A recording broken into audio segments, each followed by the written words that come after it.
What's up, everybody? I'm Ethan with Fight Me on this. Oh no. Sorry, I'm Jill at CoachJill.April. And we are back. We are back with another guest. We will let them introduce themselves. Here is our guest. You're about to hear their voice. If you haven't already seen them, guest, introduce yourself. Hi, my name is Randy King, and I am a personal protection expert here in Edmonton, Alberta, Canada. Short, simple, wonderful. Personal protection expert. Yeah, That's he's not good. a bodyguard, even though that's kind of what it sounds like. I used to be. I'm no longer in VIP protection. Yeah, Randy and I have known each other for, I would say, a handful of years in advocacy realms and Yep. cross paths from time to time. Social media best friends. Yeah, for sure. Real life walk and smoke buddies, wisdom share. Like just a good human to have in your corner and a fun person to go about, especially someone that comes from a relatively violent background like I do. Mhm. It's not always you get to share a similar train of thought when it comes to navigating the world of violence and protection and self-defense and all of the things. Right. So we are here with Randy. Randy is here with us. He is going to chat with us about what he does, as much as we're going to kind of shoot the shit about a problem that both Randy and I see and experience, but also Jill will get to say her piece and experience with it in her own realm, even though we just kind of threw her into this one. So with all that said and done, let's start with our hards. Baby, do you want to start? No, you don't. Cool. Randy, do you want to start? What was something hard for you this week that brought challenges, that was shitty, that fucked with your mental health, or just like you just didn't like this week? Sure. I think I have moved on from being a lone wolf to having a large staff, a very large staff of people, at least large for me. So my hard is learning how to get what I need out of people without using my inner dialogue to get them motivated, because that doesn't work for other people. It works very well for me, but that inner dialogue doesn't necessarily work for other humans, and I'm learning how to navigate that. What's been the challenge for you? Can you give us, without too many details, what's the thing right now? Because we chat about this kind of thing that I see one thing, yeah, but people do not see the way I saw that. Right, yeah. Exactly. I think the biggest challenge is like I've been described as the Tony Robbins of self-defense. I'm very much like, you can do anything, but some people they can't do anything, and I want them to, and I hope they can, and I keep giving them their souls for trying. Yes, exactly. And so I think expectation management is kind of my new mantra. I love that. It comes back to why I do my best, and it took a lot of healing and growth to not live with expectations. I have them for myself. Right. That's one thing. But like to your point, they never pan out when my expectations of myself, of what I can do, how I would do it, I put on someone else, and they fucking miss it every time. They're like, what? That's on me. That's on me. They're not me, so why would I do that? Exactly. How about you, love? Hards, you're now ready. Look at that. I'm ready. My hard is that Ethan's gonna laugh as soon as I say this. I'm trying really hard to make friends at the gym, and it's not working. And I got a moment of actually pissed off about it yesterday, because there's been like a handful of girls that have been at the gym at the same time as me, and they're like also working out alone. So I'm like, oh, friend, I'm here by myself, you're here by yourself, we're here at the same time. And I've like tried to make eye contact, or like, do the normal tactics of like, wow, I like your pants, like, right. The regular things to like break the ice, except none of them like make eye contact. They just like don't look. And I'm over here being like trying to put myself in their like line of vision to be like, make a friend. Nothing. And then Ethan and I were at the gym the same time yesterday, and there's these two girls working out together. The one I've seen before, the other one I hadn't. But like either way, neither of them looked at me the whole time. And then I walk up to Ethan, and he's like, guess who I made friends with? And it was like one of the girls that was working out.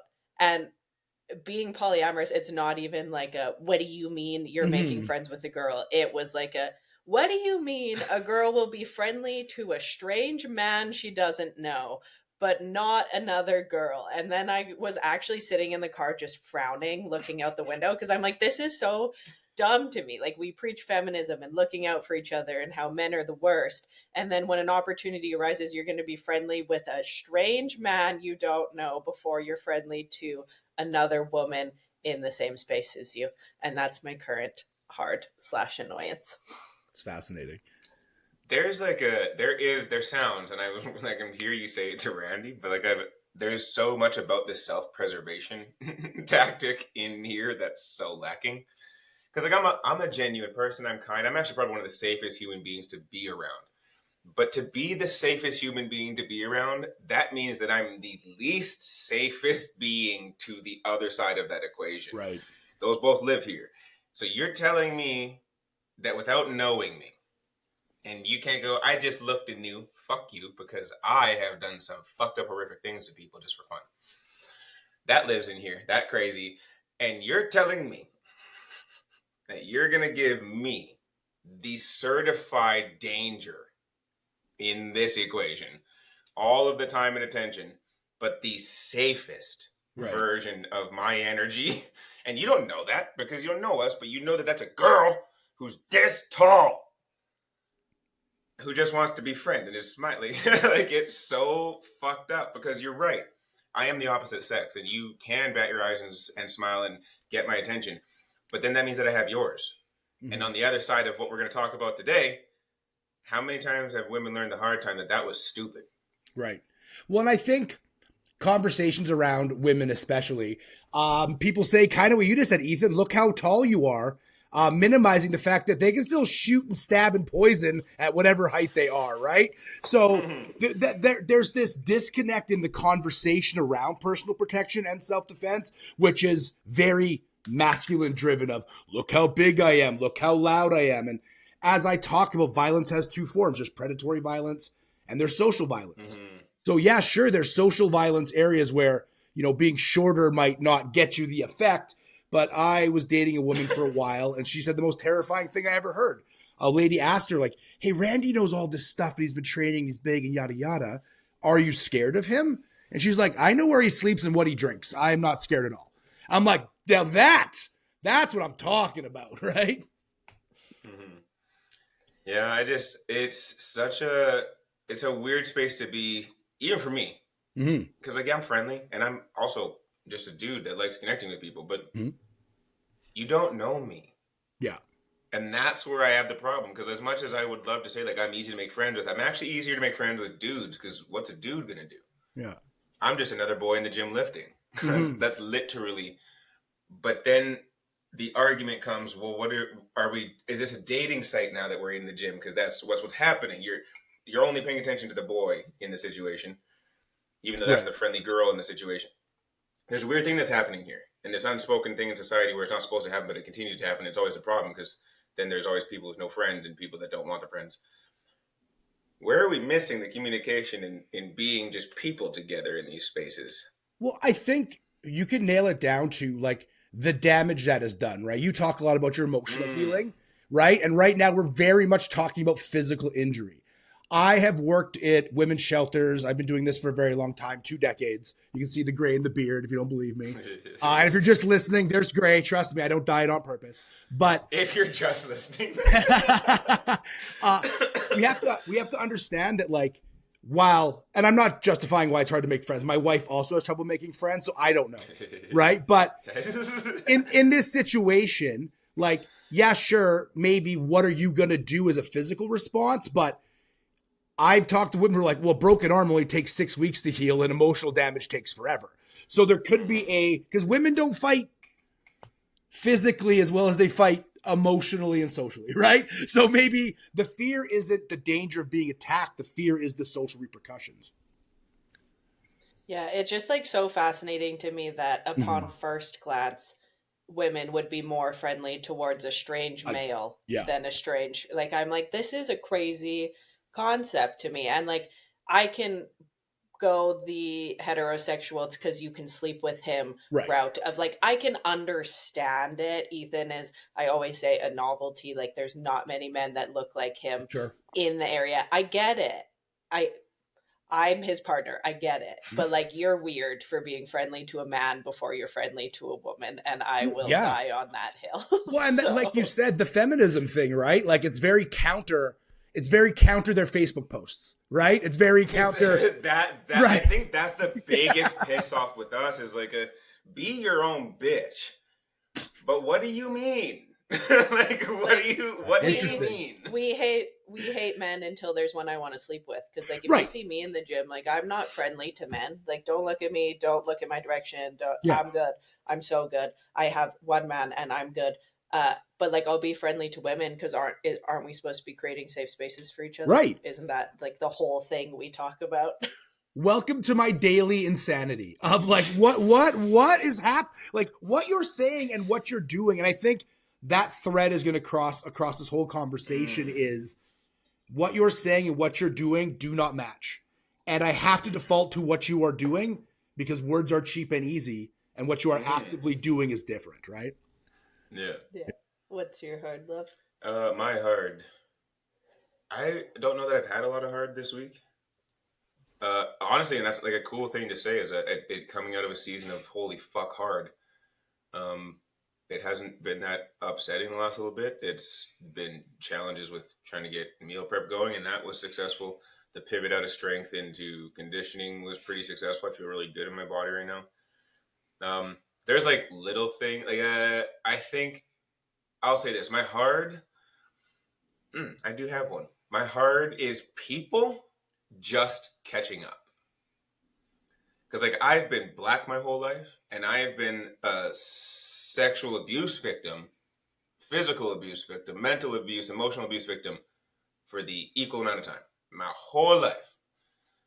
So when I have heard and been saying things about the way the world works for as long as I can remember now, and even before I had this mission, and black people really been saying it to everybody for the last 400 years that they're coming for you. To now see it all happening and have people start to finally freak out is challenging for me. Because I said it in my Black History Month video. I said, but it's not history.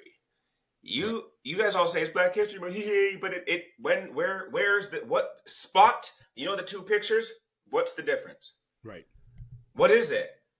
There's no whips and chains. It's subpoenas. There's no like you. What's changed? I apparently shouldn't get to exist and be happy as a black queer human with mental health and sexual abuse trauma. I don't deserve with ADHD among other things, CPTSD among the things that are what.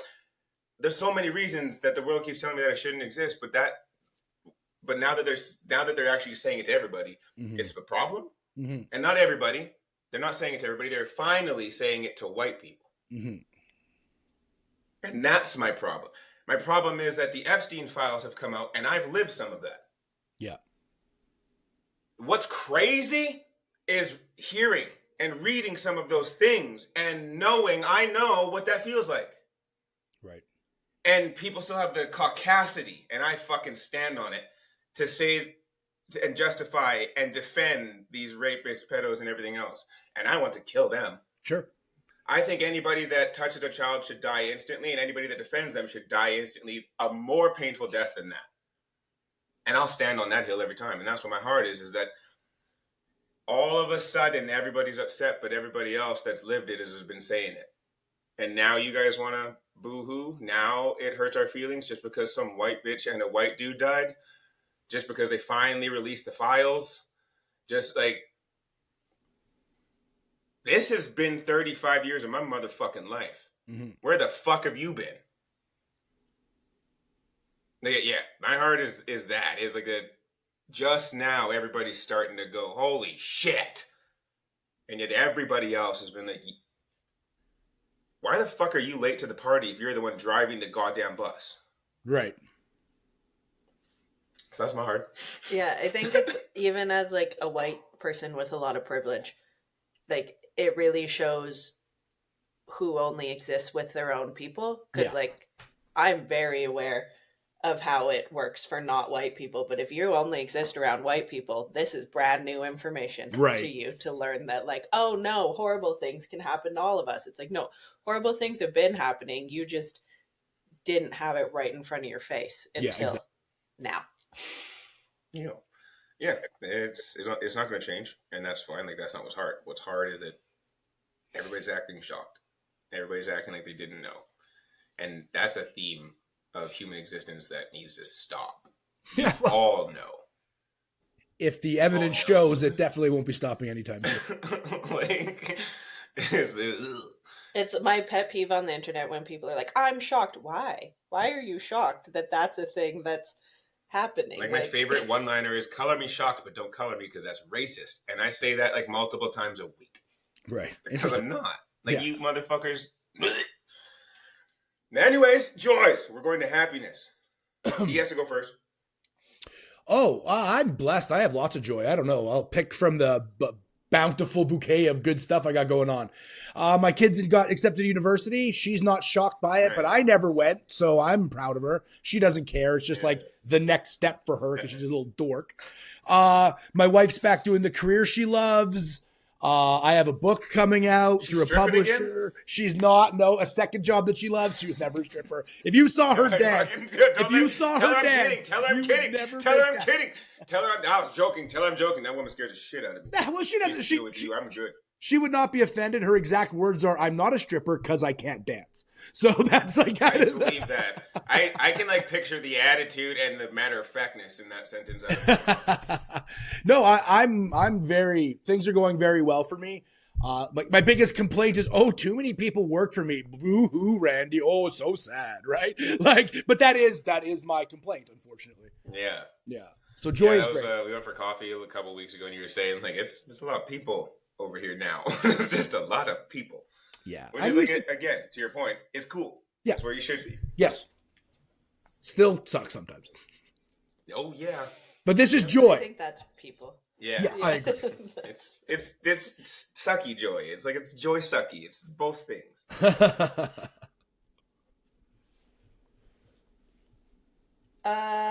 I don't know. I'm not. Jill's practicing puppetry. Cool. Oh, you put it on blast like that. I'm not talking about that. Okay. I don't really have. I have to have something. Mm-hmm. I don't know. I think life is pretty normal right now, which is not a bad thing. No. It's just like I have to shift some things within my business, which is, I mean, story of running a business, I think. I don't know. Oh, I would say my joy is like I've actually been fairly consistent with my nutrition lately. I'm more so in the sense of like preparing foods for me to eat throughout the week. Because last week I was like, hey, if you're not going to feed yourself when you're hungry, you're going to have to like make things so that you don't have to cook when you're hungry. And it's just been nice to like open the fridge and be like, oh, look, something that's already ready to be eaten instead of having to fight my brain to cook every time I need to eat. So that's felt nice. Yeah. I said it in About the Heart before I like found one. I'm good right now. It's been the most even keeled I've been in a very long time. It feels good in my system. It's not that I wake up with joy. Like I'm still not sleeping well. Like I'll never really figure sleep out. Like no matter what I do, I know I will never figure sleep out, which is just a piece of my life.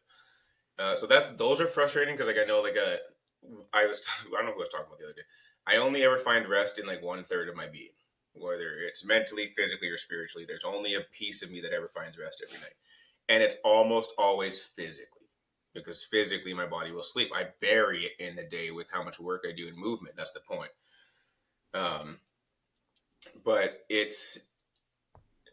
everything else has been quite good. I had a little hiccup in my sauna job that was ironed out really easily. I now have a code with them, which is fucking cool. And I really like it. Like, I think that I'm going to be busy. I think there's a lot of cool stuff that we're going to get to do together should they choose to keep me on here as the summer and spring unfold. Meal prep, I gained another meal on my personal best for donations. We did 30 the other day instead of 29, which is fucking cool. And people are really starting to like enjoy the fact that this is happening. I'm meeting more people with it. So that's been good. I've been getting consistent with posts. Yeah, I don't know. I just nothing big, just nothing derailing at the moment. Lots on the go as always. Yeah. Awesome. Yeah. We're gonna pivot into the show. I'm literally here, so I'm like, I don't. We're gonna pivot into the show, and Randy and I had gone back in the message about like what do you want to talk about, and Randy came up with this concept, this idea, and so I'm gonna let him lead because he has something to say about it, and I look forward to it. I'm just so excited to learn. I don't know if I'm going to teach you anything. I think I'm going to be more dusting stuff off because you are very much more in that field than I am. I just think that, how do I put this? Because power dynamics are such a regular topic of conversation in the kink world, it's just the best place to explain these hierarchies that happen kind of everywhere. Right? Even though we're talking specifically about kink, like this could be applied to your boss at work. This could be applied to, somebody in your family that thinks they're the patriarch or the matriarch and you're bumping heads with them, right? Like wherever hierarchy exists, there will always be bad people using that hierarchy as a shield to do bad stuff. And so I thought the focus here, I did a series a while ago that I could not find, so I guess I have to redo it now, which was called Where Predators Hide and how they hide in these spaces, right? Because I find it hard to condemn entire organizations. How they handle stuff, we can condemn them, but predators will always go where the prey is, whatever their prey is. So are all scoutmasters bad? I would say no. But if I want access to kids over a weekend and I'm a predator, is becoming a scoutmaster a good idea? Absolutely yes. And so taking that thought process to kink, because I work with a lot of people. I know my intro was very short because I'll pepper it through the whole thing. But I've been doing this for 2 decades, and I work with people who have gone through horrific experiences in their life. And in some of those cases, it was hidden in kink, right? It was hidden in, this is how a master acts or how the top acts. And, they use... There's lots of red flags that people don't understand, but they'll use like consent language, but not consent actions, right? They'll know all the buzz terms and all the words and the lights or whatever system you're using, right? They'll throw it all out there, but they won't stick to it.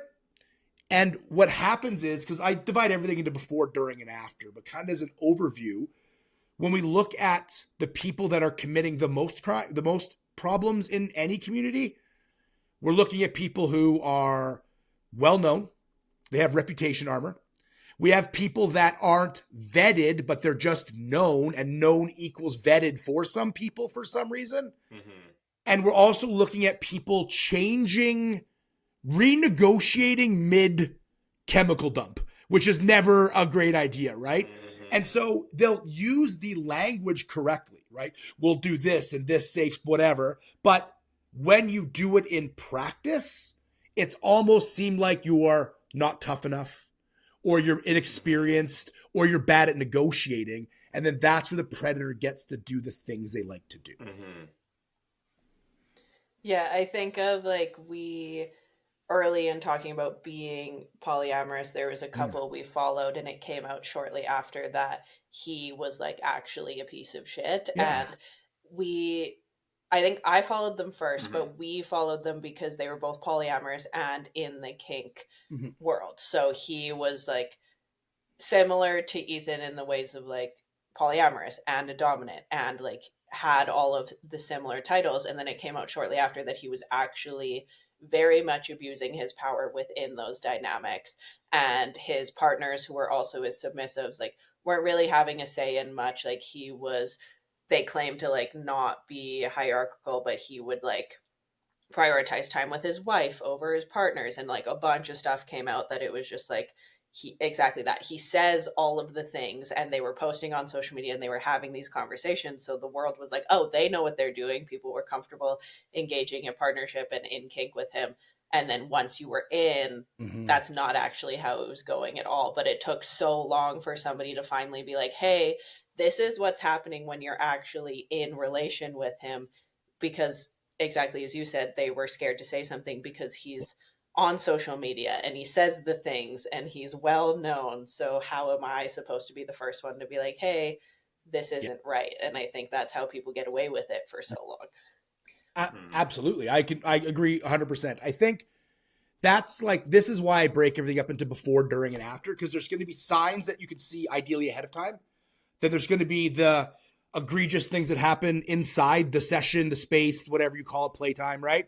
Then there's going to be the aftermath of that. And the aftermath is, if this person's well respected and well known and an ambassador, the bravery it takes to be like, no, I'm right, even though I'm new, and they're wrong, even though they've been here forever. There's some cojones required to stand up to a community like that, right? And this is where, again, we're using cake as an example, but this is how Bill Cosby got away with stuff. This is right. Like, this is how these people get away with. We talk about Epstein.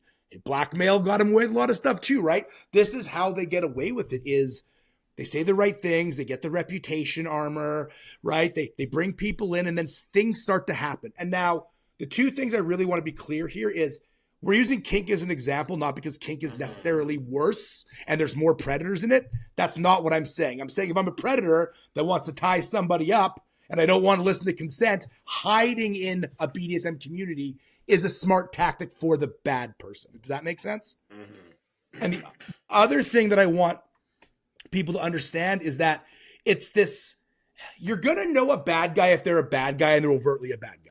Right? Somebody walks like, I'm going to beat you up. And so people think their space is safe because the overt threats have been kicked out.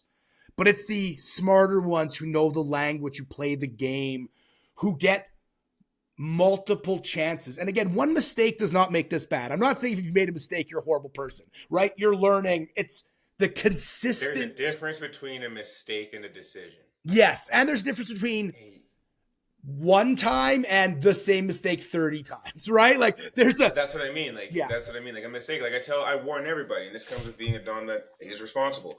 Like, I have these conversations with people, Jill included, new playmates. Like, there is a lot of back and one of the first questions I ask is, what are your full stop reds? Where is your limit? Where is your boundary? I'm asking that so I don't cross them, but I'm going to tell you this. In the rest of this area, all of these wonderful things you want from me, I'm going to hurt you. Yeah. At some point, I'm going to hit a soft spot. At some point, I'm not going to read your body language right. At some point, we're going to miscommunicate, and it's going to cost you, and it's going to cost me. Yeah. Those are few and far between, but I don't bat 100. I am not perfect. Yeah. But none of those are ever done with intention to harm or hurt. It means that I missed something. And my job is to rectify that so it doesn't happen again. I can say I've never made the same mistake twice. Right. But you're going to make mistakes. I've made a different version of that mistake because now we're in a new playing field together because we've learned together. Now we're up here in uncharted territory, and god damn, that whip was long. Like there's always a version of we are doing new, so there's going to be this learn. But that is over here in the safe bubble. Yeah. Because not one time did I say, I will forever protect you and be completely gentle and completely soft. And then I pulled out a chainsaw. Yeah. And like, never in my life would that, you don't want to be restrained, then why are my handcuffs out? Right. Well, and I also think it can be in like the simplest ways, like a way Ethan and I play, and I also get the brat tamed is like he'll whip me with towels if I'm being annoying. And we're in the kitchen. They're right there. It's a very easy consequence. The other day I turned, he caught me in the knuckles of my hand, and it like hurt so bad. But it was like instant stop. He realized he had actually like hurt me in a way that was not intended. And it's not like every time he's like, I'm going to aim for her hand. Like it was like oh shit, didn't mean to hit you there. The second he realized I didn't get up, it was not like nothing continued. I turned, he was aiming for somewhere else. Like it happens. But if that is now like every time somebody's aiming for the knuckles on your hand, like that's not a mistake anymore. Like, or if I made it her fault. Yeah. Like if he was like, well, you turned, like, why'd you turn? Or like, you started, like, I'll joke with her, like, you started that. But that's like, usually we've both come or we're both done fighting. And like, that was your fault.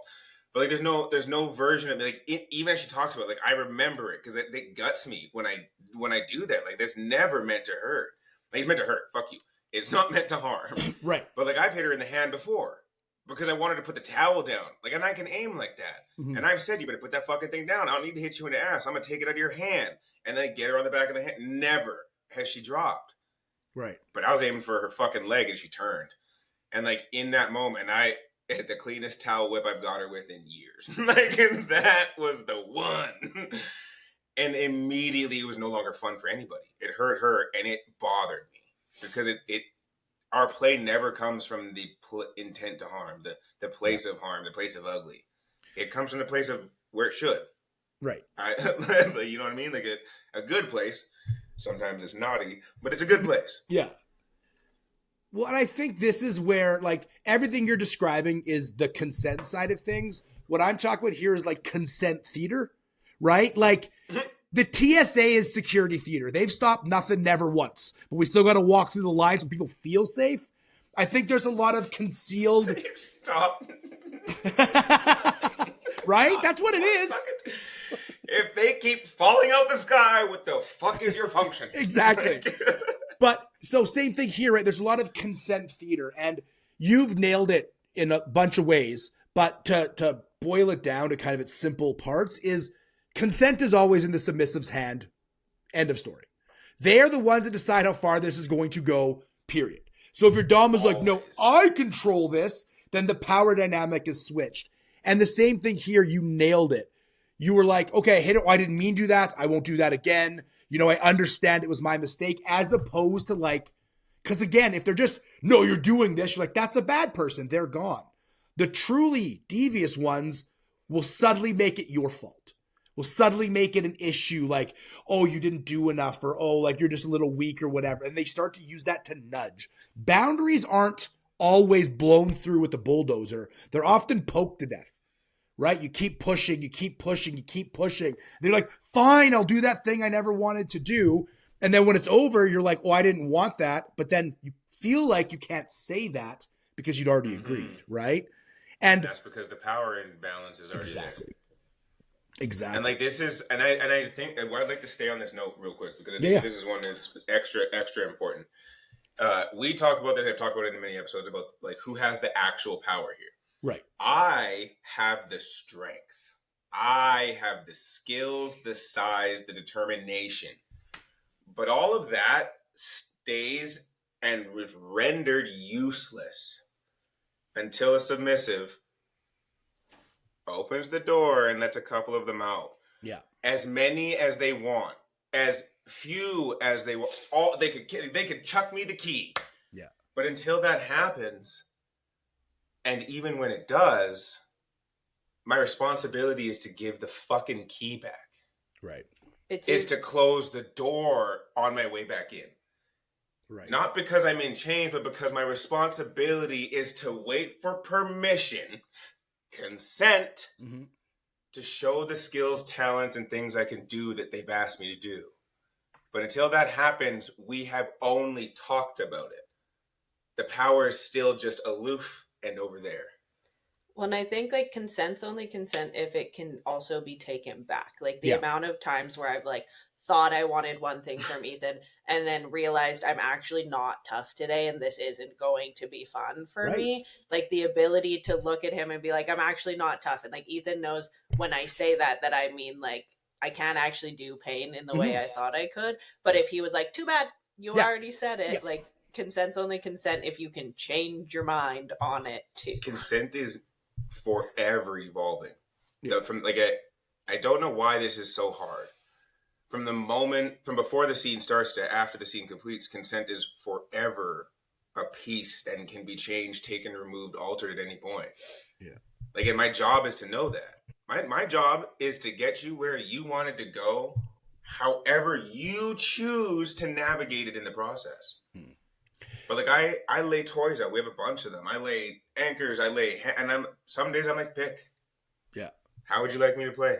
How would you like to be played with? And she will pick a bunch of shit. And like some of them, I know I can make all of them hurt a lot. I can make them do lots of cool things. How do you want to be played with today? Because then that's going to tell me how I get to use those toys. How I get, even the ouchies. I know in the next answer how I get to use those. Yeah. There's like if at any point I get her, and this is something that we do that, we play really well together. Jill is a brat through her core. That means discipline happens a lot. Like a lot. And there's sometimes that there's predetermined disciplinary actions. Sure. And we have a big list of tools. And one of my favorites, I don't know if y'all saw the video, I bought a stick. Apparently, it was an industrial ladle. I saw paddle. If 3 strikes into a 5-strike discipline, Jill calls red. Jill pulls power. Do you know what happened to the other 2? They disappear. Yeah. There's no, I owe her, she owes me. Yeah. Because the consent is now changed from the fact that though we agreed that this was necessary, it's over. Mm-hmm. Do you know how beautiful it is as a dominant to have the submissive come back like 2 days later when they're tough again? Like, I believe you weren't done. Like, really? But that only happens in spaces where they're safe enough to go, I had to walk, but I know I earned that one. I really did bite him hard. That was fucked up. I broke skin. 2 more is nothing. Like, it comes back. This exchange of power is far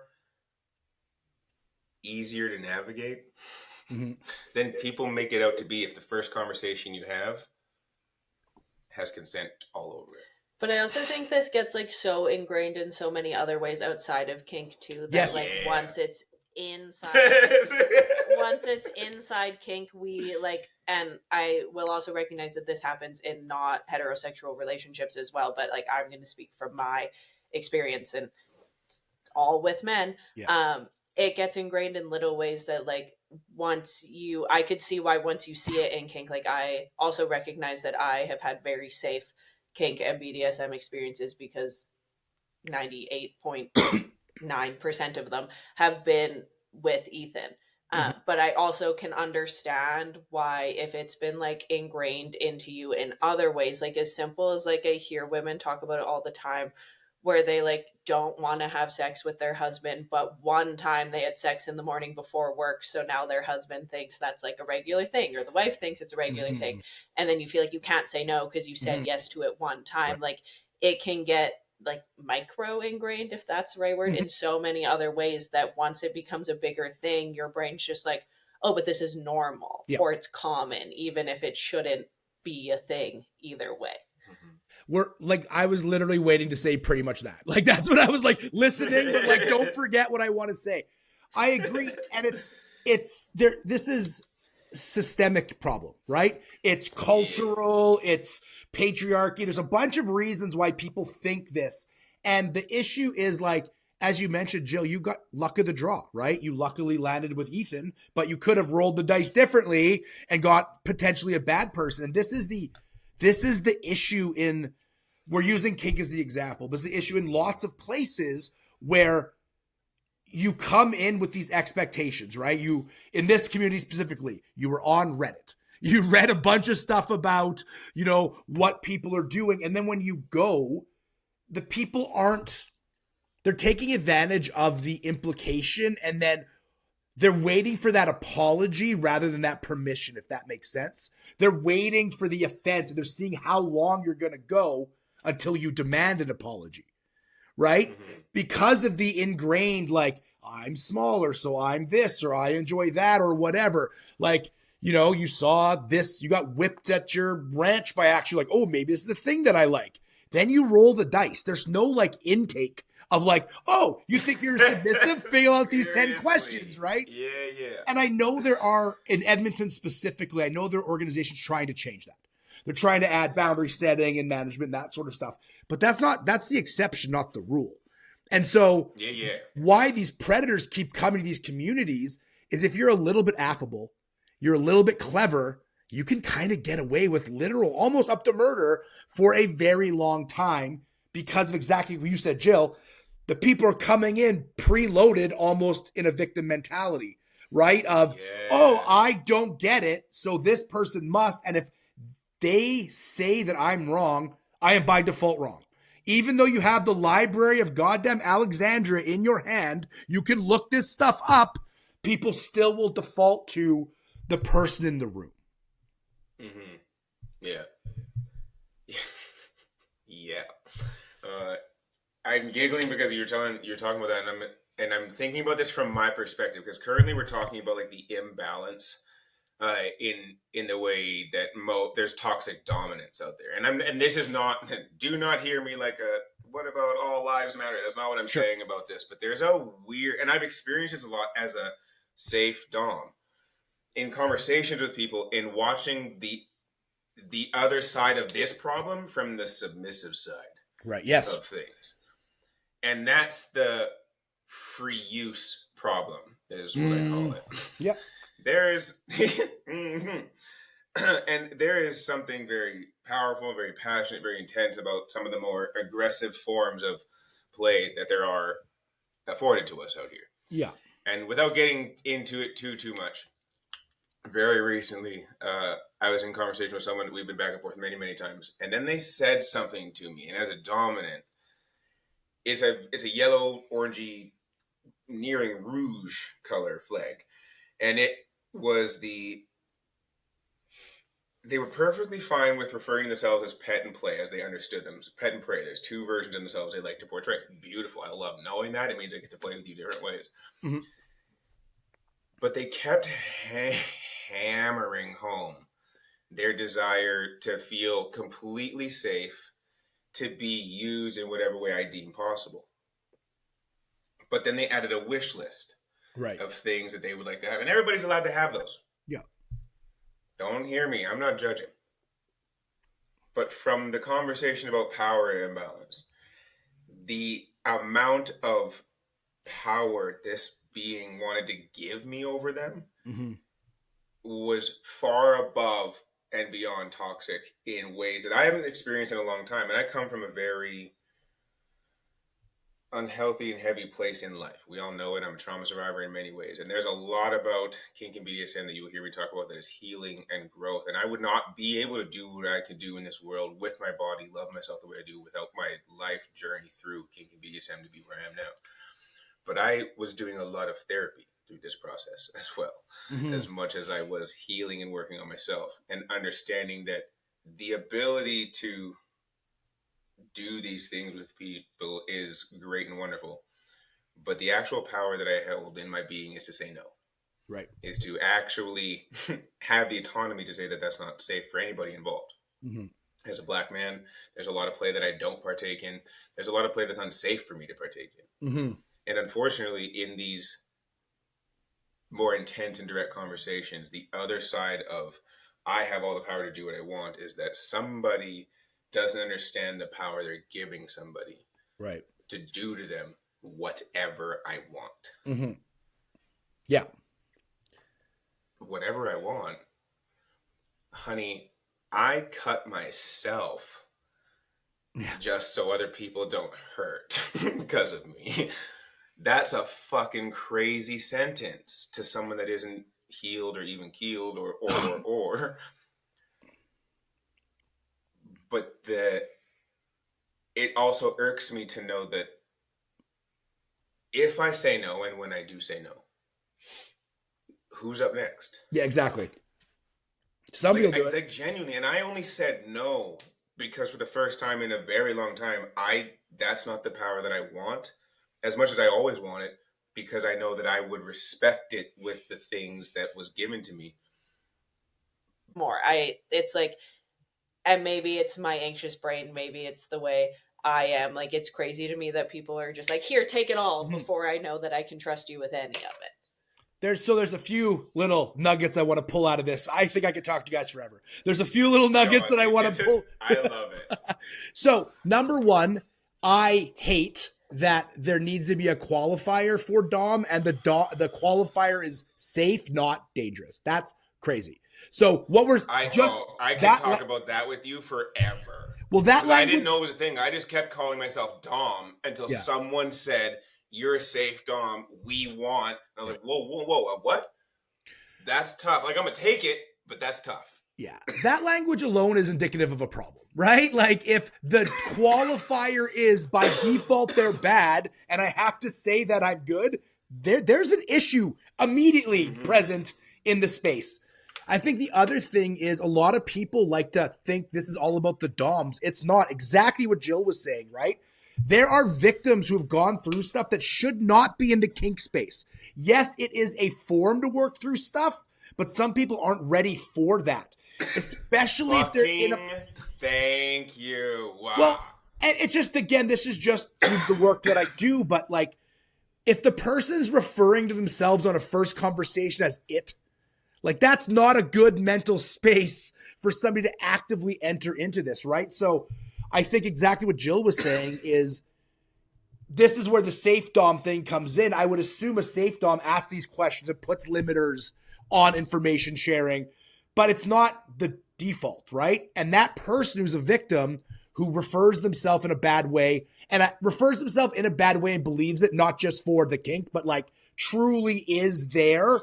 Yeah. They're going to find toxic partners so fast because the bad doms or whomever is looking for that person, right? They know the threat markers and the words and the lines they're looking for to identify that as a victim. Also vice versa, because power dynamics do shift. There can be abusive submissives. There can be people who, right, they shift values. It's not victim blaming in any way, but the power truly does lie in the person who gets to say no, right? That's where that's where the threshold of power has to be for this to be safe. Mm-hmm. So can that be used incorrectly on the other side? Absolutely. Right? So this isn't a talk just for, oh, if you're a top or a dom, and if you're over here, you're totally fine.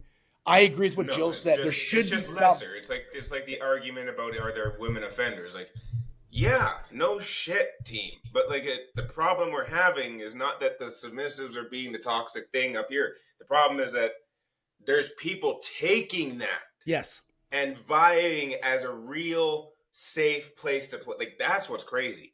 The other side of that is to double down on the submissive pulls the move from the toxic side and they meet someone that accepts it. Yeah, exactly.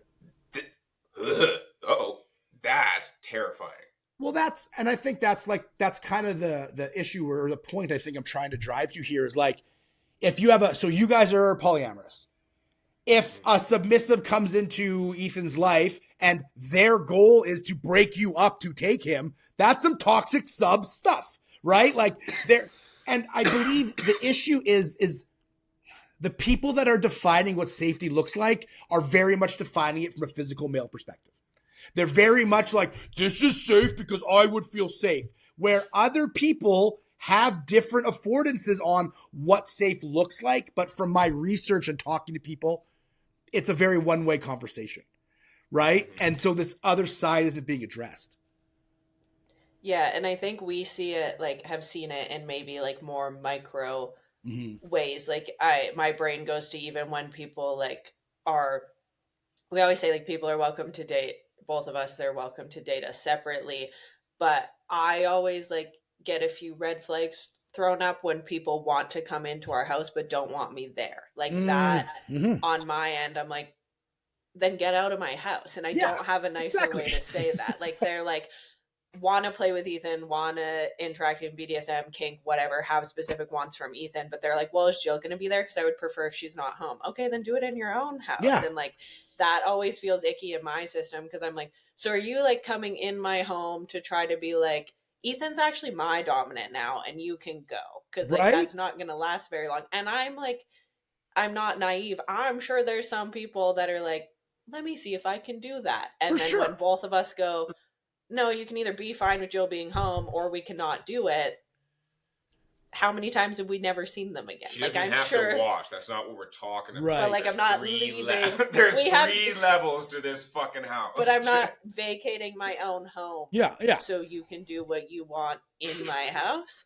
And I'm sure like there's some people that we've never seen again because of that. And who's to say that wasn't their whole intent? Right. Yes. And I think I'd like to point out, I don't think you need a nicer way to say that. I think that's a clear boundary. Like, I think that's the way you should say it with your whole chest, because then you can, these people self-select themselves out, right? If they don't get back to you, well, problem solved, right? Like, yeah, it's just like such a strange concept to me when people are like, well, I prefer if Jill's not home. I'm like, well, it sounds like you should get your own house then. Like, I don't know what to tell you.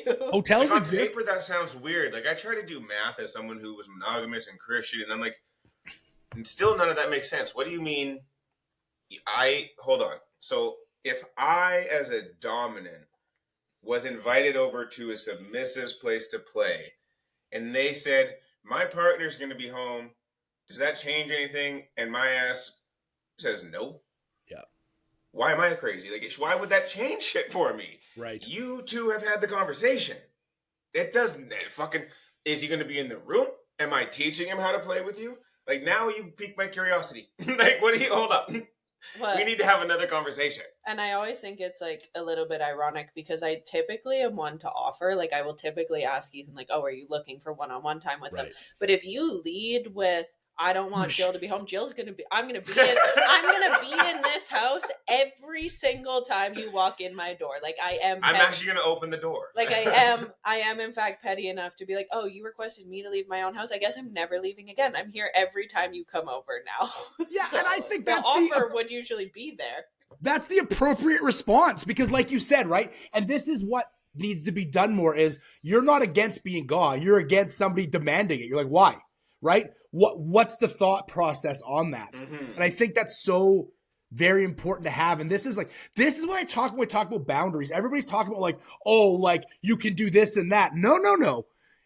Can my partner be home? Right? Like these are lots of little micro boundaries that exist before clothes come out and whips get taken, right? Like there's other stuff that has to happen before we can make this a safe spot. And I think no, you finish.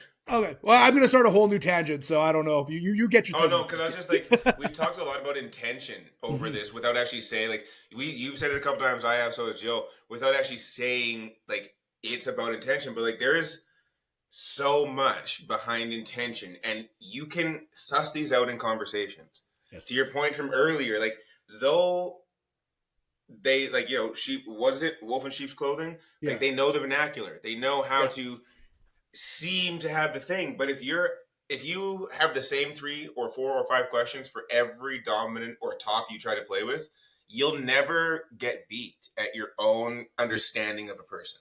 Yeah. Because they're meant to give you what you need. And I can tell you mine from the dominant perspective. That will tell me right away if I'm playing with somebody. What are your full stop reds? What are your hard no's? Mm-hmm. Anything to the breadth of I don't have any. Yeah. You aren't safe for me to play with at all. Are you kidding me? Right. And I understand it from the other side of like trying to appease, but like there's got to be something. Like Ethan and I always go the extremes of like. So wait, you want me to shit on your chest and write my initials in it like, so I can mark you? Be something. Yeah. Because I can deal with the smell. I smell my shit every day. But like, if you want to be degraded upon, there's no limit to your degradation. Yeah. No. That's not safe. But that's not safe as if someone accepts no limits, you are also not safe. Hold on. Where are you at? Where's my camera? If in talks to somebody, they accept the line of no limits from you, they should not be anywhere near you. Holy fucking shit. Yeah. Jill, you were going to say? No, I was just going to say, like, just the appeasing point. Like, I get the appeasing, but, like, you're not doing anyone any favors because now you're not getting what you want and they're not having fun because they don't know what you want. And now it's just a whole bunch of guessing until maybe we figure it out, or maybe we figure out that you actually do have a hard no, but that's going to be like really uncomfortable if you have to figure that out together. Right. Of like, oh yeah, I actually knew I hated that thing, but I forgot to tell you. Like, that's not doing anyone any favors. No, damn that. I'll tell you something that's like the worst feeling ever as a dominant and in relationship and connection with someone, as a dominant that takes this so fucking seriously. Finding a hard no. Yeah. Not that they knew and didn't tell you. No. Finding a hard no is one of the most uncomfortable. Sure. Can be traumatizing. You are ill prepared, and I say this to everybody, I don't give a fuck who you are, to handle finding a hard no in real time. Because it's almost always tears, some version of screaming or yelling because shock has happened, or they're in a place that is now not bad. There's not good. It's super unsafe. Like, that's a cat. Yep, she's Like just walking through. It's it's so fucking uncomfortable, and it's worse when you know that it could have been avoided in a conversation. Yeah, agreed. It is so it's so frustrating because like you as the dominant, it's your responsibility to keep everybody safe, and you would have if you had known that. If that had been if you because I asked, not even about a hard no. This has come up in like you when you're not honest and open in that conversation, when you don't have the ability to communicate, like you are responsible for your own safety as much as you offer me the space to take that responsibility from you for a period of time.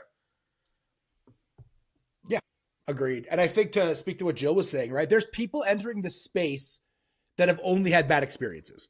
So you giving even the most amount of like questions would be like, they might not want to say no because they don't want to lose the chance to work with somebody safe. So even though you are safe and being safe, they could be lying just to make sure they can get access, right? So like there's so many human factors in this. People talk a lot about intuition, right?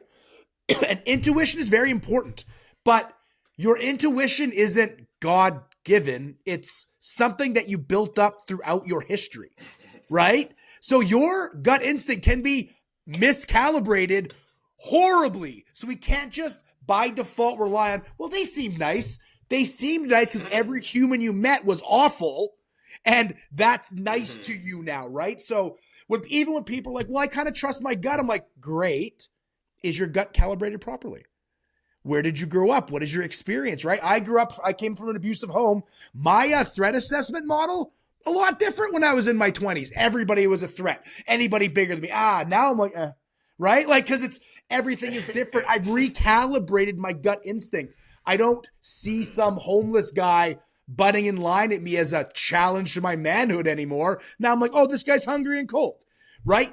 But my gut instinct 20 years ago would have been, smash him, you look like a fool in front of your friends, right? So just trusting your gut isn't enough because your gut might not be calibrated to a level that is appropriate, right? Yeah, and I think like better than the worst thing that's ever happened to you doesn't equal good.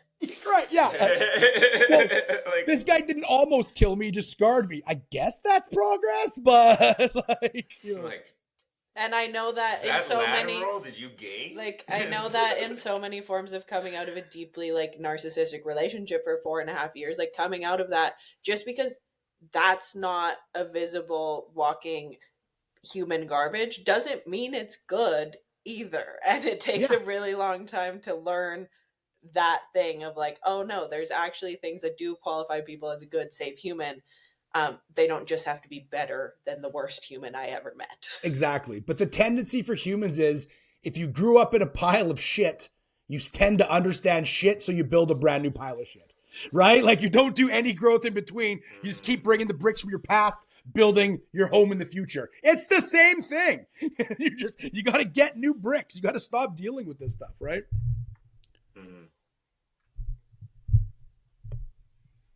What? I know you always have something to say, so I just I've been saying a lot. I've been literally saying so much this whole time. Yeah, and I think like if I can kind of Cole's note say, like I think what you said at the end there is important. Like it's important to know where you're coming from so that you know what to look for in those new spaces. Like I think as hard as it is to sit back and be like, oh no, there's actually been like betrayals of my consent in all these little ways for a lot of my life. Like you have to do the work to figure that out so that you can like safely proceed, so you don't just keep running into the same issue of nobody respects me or what I say.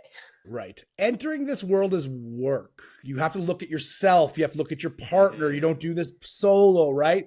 And if you're not doing a lot of self-reflection, then I'm not saying you're going to have a bad time. You could roll the dice and land with somebody great. But if you don't have your boundaries walking in, it's, as Ethan said, it's much harder. You're going to have a bad time. Yeah. I'll tell you you'll have a bad time. Well, I'm going to fucking tell you you'll have a bad time. It is much harder to enforce a boundary while it's being violated than it is to enforce it before it's being violated, right? So having that precursor talk is so critical. Well, and I think it's just like I can even Oh yeah, I'm trying to stop saying that. I can speak to my own experience of when Ethan and I dated monogamously. Like I got a very brief intro to kink. Um, but then when I was dating in between, like I slept with a man casually and he did some things that I knew. I was like, hold on, sir, Mm-hmm. this is not. And he was like, I'm dominant. I was like, no, you have a power problem. Get out Yeah, of my house. exactly. See ya. Goodbye. Have a nice life. But I only knew that was wrong because of the brief intro I had from Ethan. Without that, I would have probably been like, this is normal. Let's continue this direction. So until you learn, unfortunately, in what we've said, like deeming somebody safe, like until you learn the safe side, you don't always recognize what's wrong with this space. And being able to sit back and be like, no, but like, how did that make me feel? Because whether they said it's right or not, if you walked away being like, I feel like garbage, it's not right for you. Yeah, exactly. Any final notes? No, like as much fun as it is out here, it's also exhausting. Yeah. I guess my thing is like fucking protect yourselves. Like I don't stop making my job harder. Fuck. Like I don't like I say that kind of jokingly, but I mean it. Yeah. It's I sit here and I say these things and I'm talking to Randy about it because he has to be in the show and bring it up, and like Jill and I talk about this with you guys, but you ask us these questions and then here we are answering them again. Well, and like that's why also, like you said, like you give it time because people can have a bad day. If you met me high stressed 8 staff meetings, you're not going to enjoy my presence as a human being for sure, right? Because I'm having a bad day. But if every day's a bad day, now we have to have some conversations. Yeah, fair. To wrap it up, where can people find you? Do you do social media? Is there a place they can hang out with you? Absolutely. So I'm on all the social media out there. I like my name. So it's Randy King Live is my website. Randy King Live is my Instagram. Randy King Live is Facebook. If you're on TikTok, I'm Defense Talks with Dad. I did the page with my daughter to start, but then she got too cool and I just kept the name. Other than that, I have lots of stuff going on. I do public speaking and I travel the world and da-da-da-da-da. I have 2 free courses right now on my website, 100% free of charge. All it is an email. You will get an email about my book coming out for sure. But the first course is called Realities of Violence. The second course is Realities of Boundary Setting. I highly recommend these, and they are free, and they are the whole course. This is not a leader for me to give you 3 and then pay me. This is the full course. The first one's 4 hours. The second one, the boundaries, is 6 hours. But if you're looking to enhance any of this stuff and you can't afford to hire me, I'm not cheap. If you can't afford to hire me, then I have free resources everywhere. All my social media, I'm always posting tips. Oh, and a book. My book's coming out May 5th from YMAA Publishing. The Timeline of Self-Defense Before, During, and After comes out. Available everywhere. Amazing. That's exciting. And yeah, boundaries are important across the board. If you're listening and you're like, I'm not interested in kink, you probably still need some boundaries. Yeah, for sure. So, as always, you can find me at CoachJill.April. Fight me on this. And you can find the podcast at Shifting the Lens Podcast. Randy, thanks for hanging. No, this is great. Thanks for having me. Yeah. Peace. Bye.